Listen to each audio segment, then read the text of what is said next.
Hello नमस्कार good morning आप सबको। पहले आज हम बात करेंगे एक स्कीम के बारे में जिसका नाम है पीएम श्री स्कूल। वो स्कीम जो है इस समय खबरों में है। वो खबरों में क्यों है? क्योंकि केरल राज्य ने उसको पहले विरोध कर रहे थे। अब उसको एक्सेप्ट कर लिया है। कुछ राज्यों की तरह केरल राज्य विरोध कर रहा था, अब उसको एक्सेप्ट कर लिया है। एक्सेप्ट करने का रीजन ये सिर्फ है कि पहले जब केंद्र सरकार ने उसकी फंडिंग रोक दी थी, जो शिक्षण फंडिंग होती वो रोक दिया। उसके बाद 2 साल करीब उसकी रुकी रही, उसमें करीब 1150 करोड़ रुपए उसका रोका गया था। अब उसको लगा कि नहीं, ये फंडिंग नहीं मिलेगी तो हमें दिक्कत हो सकती है शिक्षण कार्य के लिए, तो उसने फिर अपना एक्सेप्ट कर लिया, एमओयू पे हस्ताक्षर कर लिया। इस वजह से ये स्कीम इस समय खबरों में चल रही है। इसका पूरा नाम है PM school for rising India. इसका पूरा नाम है पीएम श्री स्कूल का PM school for rising India. शुरुआत कब हुई है? 5 अक्टूबर 2020 को इसको शुरुआत हुई है। इसको जो टेन्योर दिया गया है अपने टारगेट को पूरा करने के लिए वो होता है 2022-23 से 2026-27 तक होता है। अब पीएम श्री स्कूल में विद्यालयों को कैसे समाहित किया जाता है इसके बारे में हम जानकारी लेंगे। उस तरीके का नाम होता है SQAF, मतलब स्कूल क्वालिटी असेसमेंट फ्रेमवर्क। मतलब इसके द्वारा वो असेसमेंट करेंगे अपने तरीके से कि भाई क्या क्या चीजें होनी चाहिए, क्या नहीं होनी चाहिए, जैसे इंफ्रास्ट्रक्चर कैसा है, उसका बिल्डिंग कैसी है, उसमें सारी चीजें उपलब्ध है कि नहीं है, वो तरीके अपना देखेंगे। उसके बाद इसमें समाहित कर लेंगे। ठीक है। अब इस पीएम श्री स्कूल जो है, जो स्कीम है, योजना है, इसका मुख्य उद्देश्य क्या है? इसका जो मुख्य उद्देश्य है एनईपी को लागू करना। अब एनईपी को लागू करने के लिए कुछ मॉडल स्कूल बनाए जा रहे हैं, वो पीएम श्री स्कूल के थ्रू ही बनाए जा रहे हैं।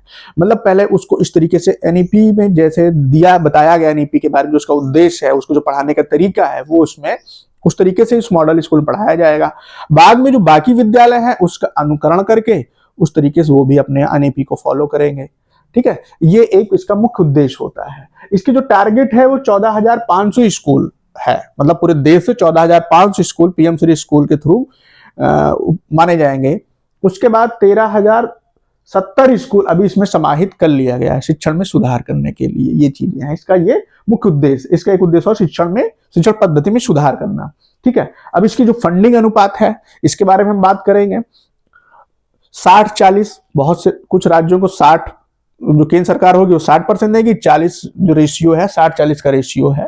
ठीक है। और जो हिमालयी राज्य हैं, नॉर्थ ईस्ट वाले राज्य हैं, इवन जम्मू कश्मीर भी है, जो 90 और 10 का रेशियो फॉलो करेंगे। मतलब 90 केंद्र की, 10 जो है राज्य सरकार देगा। बगैर विधानसभा वाले जो केंद्र शासित प्रदेश हैं उनको 100% केंद्र सरकार फंडिंग करेगी।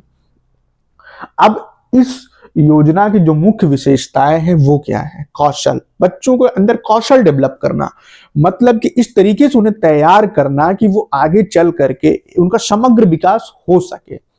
वो किसी एक टॉपिक का आलोचनात्मक व्याख्या कर सकें, उसके पॉजिटिव और निगेटिव एस्पेक्ट को अपने आप वो ढूंढ सकें। जो रोट लर्निंग होती है उसको छोड़ के एक अनुभव अनुसार के ही अनुभव करके मतलब पढ़ाई कर सकें। ठीक है। और संरचना को इस टाइप से तैयार कर देना कि भाई जो पढ़ने का तरीका हो जाए वो एकदम से चेंज हो जाए। जैसे अभी वर्तमान में चल रहा है रूट लर्निंग, जिसे रट्टा मारना हिंदी में कहते हैं। ठीक है। इस तरीके से अवसंरचना बना देना, जैसे कि कोई खिलौने दे देना।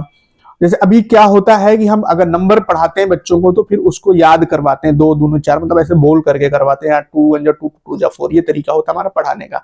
अभी क्या होगा, कुछ खिलौने दिए जाएंगे, कुछ वो तमाम तरीके हैं जैसे उनको समझ में आ जाए कि भाई रट्टा मारने से बेटर है ऐसे ऐसे कर लेंगे तो ये चीजें हमें हमेशा के लिए याद हो जाएंगी।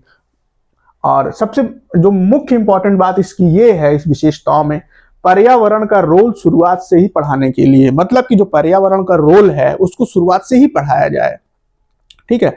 उसका कारण क्या है जो शुरुआत से पढ़ाने पे इसमें जोर दिया जा रहा है? उसका रीजन सिर्फ ये, अगर बच्चों को शुरुआत से ही पर्यावरण के बारे में पढ़ाया जाएगा तो वो आगे चल के जब हायर स्कूल में पर्यावरण के बारे में पढ़ेंगे, जैसे वर्तमान में पढ़ते हैं, क्योंकि तो वो नया इनिशिएटिव ले सकेंगे, ग्रीन इनिशिएटिव के बारे में जानकारी कर सकते हैं, कोई नया चीज वो खोज सकेंगे जो पर्यावरण को लाभ पहुंचा सकती है। ठीक है। ये चीजें होती हैं। अब पीएम श्री स्कूल के बारे में राज्यों में कुछ प्रतिक्रियाएं हैं। भाई वो मना कर रहे हैं, हम इसे नहीं लागू करेंगे। केरल पहले मना करता था। ठीक है। उसको आपत्ति थी, 2000 एनईपी 2020 को लागू करने की प्रावधान पर आपत्ति थी उसको। अब तमिलनाडु राज्य आता है जो पूरी तरह से एनईपी 2020 को लागू करने के प्रावधान पर आपत्ति, मतलब उसका कहना था कुछ चीजें हम मान लेंगे लेकिन भाई पूरी तरीके से हम इसे लागू नहीं कर पाएंगे, हमारी कुछ समस्याएं हैं या कुछ उसके रीजन रहे होंगे। ठीक है, अब आते हैं पश्चिम बंगाल के ऊपर। पश्चिम बंगाल का कहना है स्कूल के नाम से पहले पीएम श्री जोड़ना अनिवार्य, इस पे हमें आपत्ति है। भाई 60-40 का रेशियो है, हम 40 दे रहे हैं, आप 60 जोड़ रहे हैं, फिर पीएम श्री क्यों, और भी कुछ हो सकता है इसका नाम। ठीक है, उसके बाद दिल्ली और पंजाब, पहले विरोध अब एक्सेप्ट कर लिया गया है। अब ये है कि भाई इसमें विरोध हुआ है, इतने राज्य विरोध कर रहे हैं, तो अब मतभेद है उनके बीच में, तो उसको दूर कैसे किया जाए। भाई उसका दूर करने का एक ही तरीका है, संवाद करना। भाई केंद्र और राज्य के बीच में मतभेद है तो संवाद के द्वारा उसे दूर किया जा सकता है। सिंपल सी बात है, एनईपी में कुछ सकारात्मक पहलू हैं और राज्य को कुछ अपनी शैक्षिक स्वायत्तता होती है जिसे वो उसे मानना होता है। दोनों के बीच में ऐसा कुछ माध्यम निकाला जाए कि भाई एक्सेप्ट करें लोग एनईपी को लागू करने के लिए। और किसी भी योजना को लागू करवाने के लिए सबसे बड़ी चीज होती है पारदर्शिता। अगर इसमें थोड़ी सी पारदर्शिता की कमी है तो हमें उसे पूरे तरीके से पारदर्शी बनाना पड़ेगा जिससे राज्य आसानी से इसे एक्सेप्ट कर सकें। हम आशा करते हैं आपको इस योजना के बारे में समझ में आया होगा। आपका बहुत बहुत धन्यवाद।